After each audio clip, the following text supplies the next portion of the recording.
Chile is a pretty oddly shaped country. It's 2,500 miles long at its tallest, but only just over 200 miles wide at its thickest. Surely there were opportunities for conquest or even being conquered themselves, so why did Chile end up looking like this? So to begin, the lands that are now Chile were conquered by the Spanish in the 16th century. The hope was that it would be a land filled with gold and silver, but instead it was filled with people who didn't want the Spanish there. After some warring, Spain was firmly established in the region and Chile was spun off from Peru to become its own administrative division. The borders of this weren't ever really settled, and 2 centuries later, when the Spanish Empire fell apart, Chile became independent and had these borders but claimed these.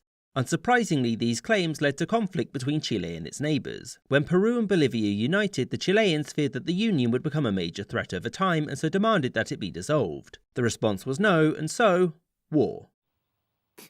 That's not possible.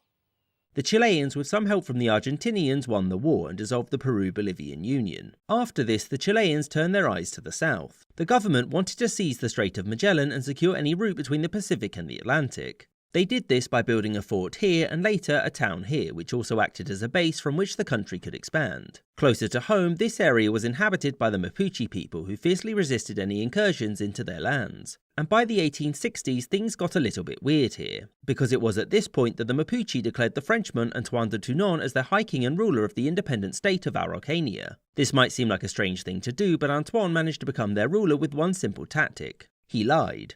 Antoine had approached the Mapuche by offering French military support if Chile or Argentina ever invaded. Of course, when Chile heard of this, they immediately invaded, captured the capital and deported Antoine back to France before taking this land. Back in the north, Peru and Bolivia were concerned with Chile's growing power, and so they made a secret alliance which they invited Argentina to. But Argentina said no because it had claims on Bolivian land. And soon, conflict over mineral rights in this region led to Chilean troops invading Bolivia. Long story short, Chile won and took this territory from Bolivia and these lands from Peru. Whilst this war was going on, Argentina saw an opportunity. The government there quickly began to press Chile to settle its border disputes too. The Chileans were obviously concerned about the Argentinians joining the war, and so President Aníbal Pinto conceded all of this land to Argentina. The main reason he conceded so much was obviously to keep Argentina neutral, but it was also because the Andes mountain range.